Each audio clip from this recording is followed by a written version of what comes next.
Hello students, मैं अंकुर वबेले आप सभी का स्वागत करता हूं मैग्नेट ब्रेन्स हिंदी पर। मैग्नेट ब्रेन्स हिंदी एक ऐसा प्लेटफॉर्म है जो हिंदी माध्यम की कक्षा 6 से लेकर कक्षा 12वीं तक का संपूर्ण पाठ्यक्रम बिल्कुल निःशुल्क में उपलब्ध करा रहा है। मैग्नेट ब्रेन्स मतलब है फ्री एजुकेशन, मतलब कि आपको किसी प्रकार का कोई पेमेंट यहां नहीं करना होता है, ना ही आपको किसी प्रकार का कोई सब्सक्रिप्शन परचेज करना होता है। आपको सभी वीडियोस मिलते हैं बिल्कुल निःशुल्क, वो भी क्वालिटी कंटेंट के साथ। तो बात करते हैं कि इस वीडियो में हम क्या पढ़ने वाले हैं। तो ये वीडियो हमारा होगा बाजार को लेकर। किसके लिए बाजार? वस्तुओं के लिए बाजार को लेकर होगा। ये जो टॉपिक है वो है आपका कक्षा 10वीं के इतिहास के चैप्टर नंबर 4 यानी पार्ट 4 का, और पार्ट 4 का नाम है औद्योगिकीकरण का युग। तो इसके हम इस टॉपिक पर बात करने वाले हैं वस्तुओं के बाजार के लिए। तो सबसे पहली चीज आती है कि बाजार क्या कहलाता है। पहले तो बाजार आप समझ लीजिए, मार्केट किसको कहा जाता है।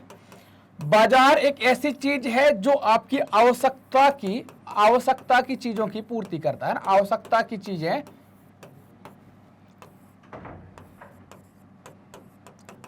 उपलब्ध कराता है। क्या हो गया? आवश्यकता की चीजें उपलब्ध कराता है, यही तो बाजार है। आपको कुछ खाने पीने का मन किया, बोले बाजार चल दिया। कुछ कपड़ा खरीदना है, बाजार चल दिया। कुछ गहने खरीदना, बाजार चल दिया। आपकी आवश्यकता की चीज, बाल कटवाना, बाजार चल दिया, है ना, मेकअप करवाना, बाजार चल दिया। तो बाजार क्या है? आपकी आवश्यकता की चीजें और आवश्यकता की सुविधाएं उपलब्ध कराता है। वो जगह जो आपको ये सारी सुविधाएं उपलब्ध कराता है उसको आप बाजार कहते हैं। बाजार क्या है? किसी भी देश की, है ना, किसी भी देश की अगर आप अर्थव्यवस्था देखेंगे या कोई देश कितनी मजबूत स्थिति में है ना, तो अगर उसके बाजार बहुत मजबूत स्थिति में है, बाजार चल रहे हैं, तो इसका मतलब क्या होगा कि भाई वहां पर पैसे का रोटेशन चल रहा है, मतलब देश सही कंडीशन में है। बाजार नहीं चल रहा है तो इसका मतलब क्या है? मंदी है, वो मंदी की स्थिति में आ गया, चीजें नहीं बिक रही हैं।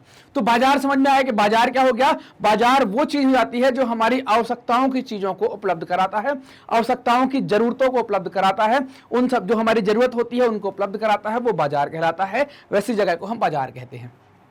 भारत में भी या दुनिया के किसी भी जगह आप जाएंगे, है ना, दुनिया के किसी भी इलाके में जाएंगे, सब जगह आपको बाजार मिलेंगे। आप गांव में भी रहते होंगे तब भी आपको पता होगा कि हफ्ते में 1 या 2 दिन गांव का हाट बाजार लगता था, है ना। हाट कहते हैं या बाजार कहते हैं। वो हाट बाजार का मतलब क्या है कि हफ्ते में 1 दिन लगभग सारी चीजें आपको वहां पर मिल जाएंगी जो आपको जरूरत की होंगी। सब्जी मिलेगी, है ना, किराने का सामान मिलेगा, जूता चप्पल वाले मिलेंगे, आवश्यकता की जो चीजें हैं वो आपको सब मिल जाएंगी। दुनिया भर में सब जगह आपको ये बाजार मिलेगी। अगर मान लीजिए कि ऐसे बाजार, कई सारे बाजार हैं जिन पर हम नियंत्रण कर लें, कि वो बाजार हमारे नियंत्रण से ही चलेंगे, मतलब हम कंट्रोल कर लें उनको कि वो हमारे इशारे पर चलेंगे, जो हम कहेंगे हमारा माल बेचेंगे, दूसरे का नहीं बेचेंगे, तो इससे क्या होगा कि हमको बहुत फायदा होगा। तो बाजार को नियंत्रित करने की भी कोशिश कई सारे लोग करते हैं। जैसे आप देखें यहां पर कि ब्रिटिश निर्माता जो है ना, भारतीय बाजार पर कब्जे का प्रयास करने लगे। ब्रिटिश निर्माता मतलब क्या हो गया? ब्रिटेन में जो कारखाने के अंदर कुछ लोग चीजें बना रहे होंगे, है ना, यहाँ के इनको क्या कहते हैं? हम उद्योगपति कहते हैं। क्या कहते हैं? यहाँ के जो उद्योगपति हैं वो क्या चाहते थे कि भारतीय बाजार पर कब्जा कर लें, क्या, ताकि क्या हो सके? भारतीय बाजार पर नियंत्रण हो सके। नियंत्रण का मतलब क्या होता है? जैसे मान लीजिए कि इस मार्कर पर मेरा नियंत्रण है, जैसा मैं चाहता हूं वैसा चलता है। अगर नियंत्रण नहीं होता तो ये अपने मन से चलता। तो नियंत्रण का मतलब क्या होगा? बाजार पर नियंत्रण कर लें तो वो बाजार उनके हिसाब से चले, जैसा वो लोग चाहते हैं उस तरीके से बाजार चले। अगर वो चाहते हैं कि भाई हमारी चीज बिके तो वही बिके, ये वाली चीज ना बिके तो ये ना बिके, तो इसलिए ये चाहते हैं नियंत्रण हो सके, ताकि क्या है? अपने हिसाब से चीजों का क्रय और बिक्री करवा सके। नियंत्रण का मतलब क्या है? बाजार पर क्रय और बिक्री पर नियंत्रण कर सके, है ना। क्या चीज खरीदी जानी है, क्या चीज बेची जानी है, इन सभी का निर्धारण कौन करने लगे? ब्रिटिश के उद्योगपति या ब्रिटिश के निर्माता करने लगे। ये क्यों चाहते हैं? क्योंकि इनकी बनी चीजें, है ना, इनकी जो चीजें हैं, इनके उद्योग की जो चीजें हैं, उनको क्या हो जाए? भारतीय बाजार आसानी से मिल जाए, इसके लिए भारतीय बाजार पर नियंत्रण चाहते हैं। तो ये बात समझ में आई कि ब्रिटेन के निर्माता या ब्रिटिश निर्माता भारतीय बाजार पर कब्जा करके उस पर नियंत्रण क्यों चाहते हैं? ताकि वो अपने हिसाब से बाजार को चला सकें, अपने हिसाब की चीजें वहां पर बिकवा सके। भारतीय बुनकरों और दस्तकारों, व्यापारियों व उद्योगपतियों ने औपनिवेशिक नियंत्रणों का विरोध किया, है ना। जो बुनकर समुदाय के लोग थे, है ना, जो बुनकर समुदाय के लोग हैं, जो दस्तकार हैं, है ना, जो हाथ से काम करने वाले लोग हैं, वो सभी लोग औपनिवेशिक नियंत्रण का विरोध कर रहे थे। क्यों कर रहे थे? और विरोध करके उन्होंने क्या किया कि आयात शुल्क सुरक्षा के लिए मांग उठाई, है ना, कि भाई आयात शुल्क लगाया जाए, इससे हमारी सुरक्षा होगी, इसके लिए वो मांग उठाती। क्यों? क्योंकि ब्रिटेन से, कंपनी से बना सामान जब यहां आएगा तो हाथ से बने सामान उसके सामने टिक नहीं पाएंगे, इनकी कीमत सस्ती होगी और ये हमारे बाजार को चौपट कर देंगे। इसके लिए उन्होंने क्या किया कि आयात शुल्क सुरक्षा के लिए उन्होंने मांग उठाई कि आप आयात शुल्क यहां पर बढ़ाना स्टार्ट कर दो। अपने लिए जगह बनाई और अपने माल के बाजारों को फैलाने का प्रयास किया, ना। उन्होंने क्या किया? बुनकरों ने अपने लिए जगह बनाई और अपने माल को फैलाने, अपने व्यापार को फैलाने का प्रयास किया। नई नई चीजें खरीदने के लिए लोगों को प्रेरित करना पड़ा। मतलब कि क्या हो गया? इसका प्रचार करना पड़ा। प्रचार करते हैं ना, जिसको आप कहते हैं ऐड आ गया, एडवर्टाइजमेंट जो होता है वो ऐड करना पड़ा, कंपनियों को भी करना पड़ा और भारत के बुनकर और जो दस्तकार हैं उनको भी करना पड़ रहा था। लोगों को लगना चाहिए कि ये उत्पाद उनकी जरूरत का है, तभी तो इसका प्रचार करें। और इसके लिए क्या किया गया, कैसे प्रचार किया गया? जैसे आप देखते होंगे कई बार प्रचार लिखकर होता है ना। प्रचार कैसे होता है? लिखकर भी होता है। कई बार प्रचार को फोटो के माध्यम से भी समझाते हैं। फोटो के माध्यम, लिखकर तो कौन पढ़ पाएगा? जो पढ़ा लिखा है वो समझ पाएगा। फोटो के माध्यम से हर एक व्यक्ति के दिमाग में छाप बैठ जाएगी कि भाई ये वाली चीज हमारे जरूरत की है, हमें इसको खरीदना चाहिए। तो उनको खरीदने के लिए, प्रेरित करने के लिए प्रचार का या ऐड का, मतलब उनको समझाने के लिए इन सब चीजों का सहारा लिया गया। नए उपभोक्ता पैदा करने का विज्ञापन एक बहुत अच्छा तरीका थे। ये अच्छा तरीका हुआ करते थे। विभिन्न विज्ञापन विभिन्न उत्पादों को जरूरी, है ना, विभिन्न उत्पादों को जरूरी और वांछनीय बना देते हैं, है ना। ऐसा कई बार होता है ना कि यार बोले अरे तुम्हारे पास ये नहीं है ना। ऐसा कई बार देखते हैं ना, बोले तुम्हारे टूथपेस्ट में नमक है, नहीं है, तो ऐसा क्या? अरे बोले अब तो वही चाहिए जो हम टेस्ट करके देखेंगे, खाने में जो नमकीन लगेगा वही होगा। तो क्या होगा कि भाई इस तरीके से बताया जाएगा ताकि क्या हो, वो प्रोडक्ट आपको लगे कि यार यही वाला उत्पाद हमें चाहिए, ये हमारे लिए जरूरी है। तो वो क्या करते हैं? विभिन्न उत्पादों को जरूरी बना देते हैं, वांछनीय बना देते हैं, लोगों की सोच को बदल देते हैं, नई जरूरत पैदा कर देते हैं। मैं आपको एक उदाहरण देता हूं, टूथपेस्ट का ही उदाहरण मैं देता हूं आपको। पहले क्या करते थे? दातौन करते थे ना, दातौन करते थे ना। नीम की तोड़ ली, बबूल की तोड़ ली, है ना, नीम की दातुन तोड़ ली और इसकी दातुन करते थे। या फिर क्या होता था, घर में कोयला जब जलता था तो उसकी राख ले ली, उससे मंजन कर लिया, दातुन से घिस लिया चबाकर। तो ये पहले फायदा करती। लेकिन क्या हुआ कि बोले यार इससे करेंगे तो बोले, वो बताते हैं कि बोले दांत में तुम्हारा कुछ खाना फंसा रह गया, दांत सड़ जाएगा, फलाना ठिकाना। तो हम ब्रश पर चले गए, और ब्रश के साथ पेस्ट भी लेने लगे, तो मसूड़े कटने लगे। अब क्या आ गया एक नया चरण में, बोले मसूड़ों का ध्यान रखने के लिए अलग से एक चीज लो, है ना। पहले क्या था कि सारी चीजें, मसूड़ों का ध्यान सब हो रहा था, लेकिन नए चीज की जरूरत बनाने के लिए आपको, उसके लिए आप खरीदने के लिए मजबूर हो, तो मार्केट ऐसे तैयार किया गया कि ब्रश की जरूरत है, पेस्ट की जरूरत है। अब हम लोग ब्रश लेते हैं, पेस्ट लेते हैं, फिर परेशान होते हैं कि यार बोले मसूड़े कमजोर है, तो मसूड़ों के लिए अलग से काम करते हैं। तो क्या हो गया कि भाई लोगों की सोच बदल देते हैं ये विज्ञापन, और नई जरूरत को पैदा कर देते हैं।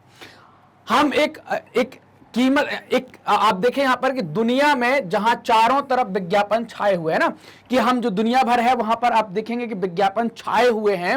विज्ञापनों का दौर है कि आप पेपरों के अंदर देखते होंगे कि विज्ञापनों का इतना दौर आपको देखने को मिलेगा, है ना। विज्ञापन चारों तरफ छाए हुए, जैसे अखबार, पत्रिकाओं, होर्डिंग्स, दीवारों, टेलीविजन के पर्दे, सब जगह पर आपको विज्ञापन मिले। पिक्चर भी आ रही है तो विज्ञापन मिलेंगे। तो हम एक ऐसी दुनिया में है ना, हम एक ऐसी दुनिया में, ये क्या आएगा यहां पर, हम एक ऐसी दुनिया में है जहां विज्ञापन क्या है, चारों तरफ छाए हुए हैं। तो इससे क्या, अखबार, पत्रिका, होर्डिंग सब जगह जगह दिखते। आप सिग्नल पर खड़े होते तो होर्डिंग लगी है, कोई पंपलेट बांट रहा है, कोई वीडियो चलवा रहा है, कोई टीवी में ऐड दे रहा है, इससे क्या है, सब जगह छपे हुए। लेकिन अगर हम इतिहास में पीछे मुड़कर देखें तो पता चलता है कि औद्योगिकीकरण की शुरुआत से ही विज्ञापनों ने विभिन्न उत्पादों के बाजार को फैलाने में, है ना, एक नई उपभोक्ता संस्कृति को रचने में अपनी भूमिका निभाई थी। मतलब जैसे ही औद्योगिकीकरण आया तो उसके साथ क्या आया, आपका विज्ञापन का दौर भी आता है, विज्ञापनों की जरूरत भी यहां पर आ जाती है। ठीक, तो वहां पर ये नई संस्कृति रचने का भी काम करते हैं, नए उपभोक्ताओं को बनाने का भी काम करते हैं। ये आप होर्डिंग्स देख पा रहे हो, जगह जगह ऐसे होर्डिंग्स लगे मिलते हैं। पेपरों के अंदर आपको विज्ञापन देखने को मिलेंगे कि पेपर में भी विज्ञापन की भाई क्या चल रहा है, क्या नहीं चल रहा, सब कुछ आपको पेपर, विज्ञापन, होर्डिंग्स के अंदर देखने को मिलेगा। जब मैनचेस्टर के उद्योगपतियों ने भारत में कपड़ा बेचना शुरू किया तो वो कपड़े के बंडलों पर लेबल लगाते, लेबल मतलब एक पर्चा चिपकाते कि भाई ऐसा लगे कि भारत के लोगों को ये अच्छा लग रहा है। लेबल का फायदा यह होता है कि खरीदारों को कंपनी का नाम व उत्पादन की जगह पता चल जाती है कि भाई ये कहां से है, कैसे है, और वहां पर पहुंच जाएंगे। लेबल की चीजों की गुणवत्ता का प्रतीक भी होता था। जब किसी लेबल पर मोटे अक्षरों में मेड इन मैनचेस्टर लिखा दिखाई देता था तो खरीदारों को कपड़ा खरीदने में किसी तरह का डर नहीं होता था। जैसे अभी हम देखते हैं ना, कई सारी चीजें देखते हैं कि भाई अरे यार ये तो मेड इन जापान होनी चाहिए, तो टेक्नोलॉजी अच्छी है, ये ऐसा है, तो ये ऐसा वहां पर मेड इन मैनचेस्टर लिखा है तो कपड़ा खरीदने में खरीदारों को कोई समस्या नहीं होती थी। आप देखें यहां पर कि क्या हुआ कि एक माई बॉर्डर का कैलेंडर आया जिसमें बच्चों की चीजों का प्रचार करने के लिए बाल कृष्ण की छवि का सबसे ज्यादा इस्तेमाल किया गया है ना। तो ये कोई एक आ गया यहां पर कि भाई बच्चों की चीजें बेचनी है तो इसमें कृष्ण भगवान को बना दिया। कृष्ण भगवान ने क्यों बनाए? अब ये बात आती है कि भैया कृष्ण भगवान ने क्यों बनाए? तो बचपन सबसे तगड़ा किसका रहा है? बचपन सबसे तगड़ा किसका रहा है? कृष्ण भगवान। सबसे ज्यादा नटखटी कौन थे? कृष्ण भगवान। आप देखें, आप दुनिया भर में देखें, खास तौर से भारत में देखें, हर आदमी चाहता है कि जैसे ही बच्चा पैदा होता है तो उसको हम कान्हा कहते हैं, है ना, फिर कन्हैया कहते हैं। फिर आप देखेंगे हर दुनिया में एकमात्र व्यक्ति ये ऐसे हुए हैं कि जिनके हर अवतारों को आदमी, जिनके हर पड़ाव को आदमी जीना चाहता है। बोले बचपन हो तो कन्हैया कैसा, जवानी हो तो कन्हैया कैसी, और उनका जब वो कर्म क्षेत्र आए तो बोले कन्हैया जैसा।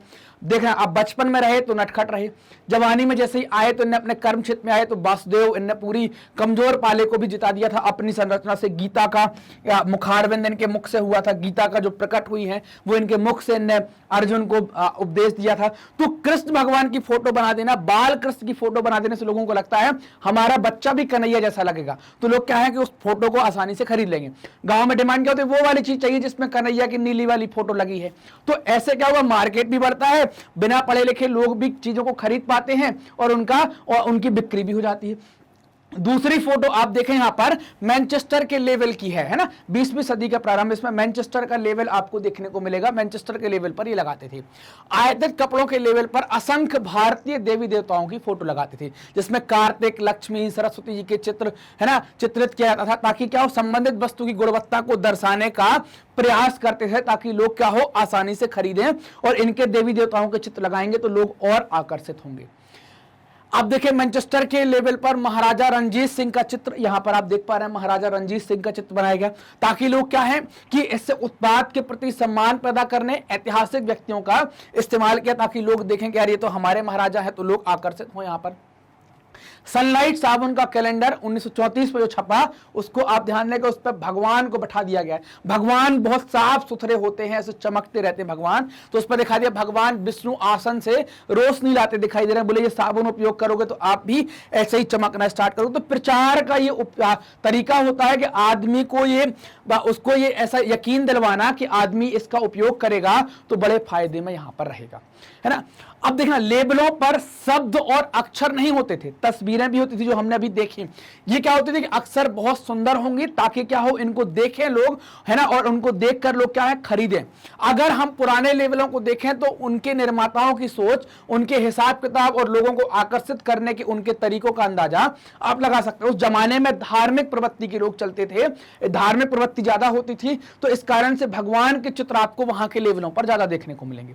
इन लेबलों पर भारतीय देवी देवताओं की तस्वीर प्रायः होती थी। क्यों होती तस्वीर प्रायः? क्योंकि हमने बात की कि भाई पुराना जमाना जो है वो धार्मिक प्रवृत्ति का है, लोगों का भगवान के साथ अटैचमेंट होता था। अगर वो भगवान की फोटो देखेंगे तो हो सकता कि वो खरीदें उस चीज को, इस कारण से फोटो होती थी। देवी देवताओं की तस्वीर के बहाने निर्माता ये दिखाने की कोशिश करते थे कि ईश्वर भी चाहता है कि लोग उस चीज को खरीदें। कृष्ण या सरस्वती की तस्वीरों का फायदा यह होता था कि विदेशों में बनी चीज भी भारतीयों को जानी पहचानी लगने लगी, है ना, कि उनको लोकल लगने लगी, कि उनके भगवान बने हुए हैं, तो उनको जानी पहचानी चीज लगने लगी। 19वीं सदी के आखिर में निर्माता अपने उत्पाद को बेचने के लिए कैलेंडर छपवाने लगे। कैलेंडर मतलब फोटो वाला जो कैलेंडर होता है वो छपवाने लगे। अखबारों और पत्रिकाओं को तो पढ़े लिखे लोग ही समझ सकते थे, लेकिन कैलेंडर उनको भी समझ में आ जाते थे जो पढ़े नहीं है। फोटो बनी है, उनको समझ में आ गया कि भगवान ये साबुन, मतलब ये वाला साबुन हमको लेना है, तो उनको भी समझ में आ जाए। चाय की दुकानों, दफ्तरों व मध्यम वर्गीय घरों में ये कैलेंडर लटके रहते थे, है ना। आप देखते होंगे कई सारे, है ना, एक कैलेंडर बना दिया, उन्होंने फोटो लगा दी, नीचे साबुन लिख दिया, तो क्या है, आप देखेंगे, लोग देखेंगे तो चीजें खरीदेंगे। जो इन कैलेंडरों को लगाते थे वे विज्ञापन को भी हर रोज पूरे साल देखते थे, कभी ना कभी तो खरीदेंगे कि हमारे घर में एक कैलेंडर है तो ऐसी चीज हमें खरीद लेनी चाहिए। इन कैलेंडरों में भी नए उत्पादों को बेचने के लिए देवताओं की तस्वीर होती थी, तस्वीरों का सहारा यहां पर लिया जाता था। देवताओं की तस्वीरों की तरह महत्वपूर्ण व्यक्तियों, सम्राटों, नवाबों की तस्वीर भी विज्ञापन व कैलेंडरों में खूब इस्तेमाल होती थी, है ना। ये सब क्या है, विज्ञापनों को करने का या लोगों को आकर्षित करने का, अपनी मांग बढ़ाने का, लोग हमारी तरफ आकर्षित हो, उनके एक तरीके हैं जिसमें देवी देवता, राजा महाराजा, नवाब रानी सबकी फोटो यहां पर लगा सकते थे। इनका संदेश अक्सर यह होता था कि अगर आप इस शाही व्यक्ति का सम्मान करते हैं तो इस उत्पाद का भी सम्मान कीजिए। अगर इस उत्पाद को राजा इस्तेमाल करते हैं या उसे शाही निर्देश से बनाया गया है तो उसकी गुणवत्ता पर सवाल खड़ा नहीं किया जा सकता, मतलब ये अच्छी गुणवत्ता का होगा, ऐसा यहां पर ये लोग कहा करते थे और लोग खरीदेंगे भी। जब भारतीय निर्माताओं ने विज्ञापन बनाए उनमें राष्ट्रवादी संदेश साफ दिखाई दिए। भारतीय निर्माता जब ये सारे काम करने लगे, है ना, भारतीय निर्माताओं के द्वारा चीजें बनाने लगी तो वो क्या करने लगे, राष्ट्रवादी संदेश लिखने लगे ताकि लोगों को लगे कि ये भारत के प्रोडक्ट हैं और इनसे लोग खरीदना स्टार्ट कर दें। इनका आशय यह था कि अगर आप राष्ट्र की परवाह करते हैं तो आप उन चीजों को खरीदेंगे जिन्हें भारतीयों ने बनाया है, उनको नहीं खरीदेंगे जिन्हें अंग्रेजों ने बनाया है। ये विज्ञापन स्वदेशी के राष्ट्रवादी संदेश के वाहक बन गए, है ना। स्वदेशी आंदोलन जो है उसके, जब आप देखेंगे स्वदेशी में क्या होता है, विदेशी बहिष्कार कर देते हैं, विदेशी चीजों का अपनाना नहीं, कपड़े की होली जला देना, तो उसमें क्या हुआ, राष्ट्रवादी संदेश के वाहक बन जाते हैं यहां पर कि ये उनका काम करना स्टार्ट कर देते हैं। मैग्नेट ब्रेन्स ने आपकी सुविधा के लिए अपनी एक वेबसाइट बनाई है, magnetbrains.com। वेबसाइट का उपयोग करने के लिए आप सर्च बार में टाइप करें magnetbrains.com। जैसे ही आप टाइप करते हैं आप पहुंचेंगे हमारी वेबसाइट पर, आप कोर्सेज देखेंगे, यहाँ पर बहुत सारे कोर्स दिए गए हैं, जो आपको अच्छा लगता है आप सेलेक्ट कर लें। मान लीजिए कि आपने हिंदी मीडियम सेलेक्ट किया, हिंदी मीडियम सेलेक्ट करने के बाद आपको क्लास सेलेक्ट करनी है, आपने कक्षा 10वीं सेलेक्ट करनी। जैसे ही कक्षा 10 आप सेलेक्ट करते हैं, कक्षा 10 सेलेक्ट करने के बाद आपके सामने सारे टीचर आ जाते हैं। जो भी सब्जेक्ट आपको पढ़ना है आप किसी भी टीचर से वो सब्जेक्ट पढ़ सकते हैं, जिसका भी विषय आप पढ़ना चाहते हैं वहां पर जाएं, वॉच नाउ करें और आप क्या कर लेंगे, उसकी सारे टॉपिक आ जाएंगे, सारे चैप्टर आ जाएंगे, उनको आप देख पाएंगे। मान लीजिए कि आप सामाजिक विज्ञान इतिहास पढ़ना चाहते हैं, आपने क्लिक किया यहाँ वॉच नाउ पर, क्लिक करते ही क्या हुआ कि आपको सामाजिक विज्ञान के इतिहास के सभी चैप्टर सामने होंगे। चैप्टर पर क्लिक किया, जो भी टॉपिक हैं सारे टॉपिक ओपन हो जाएंगे, हर टॉपिक के सामने सा वॉच नाउ लिखा है, आप क्लिक करेंगे वीडियो चल जाएगी, वीडियो प्ले हो जाएगी। अगला वीडियो देखने के लिए यहीं पर आपको एक नेक्स्ट वीडियो का बटन दिया गया है, इसका उपयोग करेंगे तो अगला वीडियो भी आसानी से चल जाएगा। मैग्नेट ब्रेन्स हिंदी माध्यम के विद्यार्थियों के लिए कक्षा 6 से लेकर कक्षा 12वीं तक का संपूर्ण पाठ्यक्रम बिल्कुल निःशुल्क में उपलब्ध करा रहा है। ये वीडियो प्राप्त करने के लिए आपको करना क्या है, आप मैग्नेट ब्रेन्स हिंदी को सब्सक्राइब करें, जो भी वीडियोस होते हैं, जो भी सेशंस होते हैं उन सभी को लाइक करें, अपने दोस्तों के साथ शेयर करें और कमेंट कर हमें भी बताएं कि आपको वीडियोस कैसे लग रहे हैं। धन्यवाद।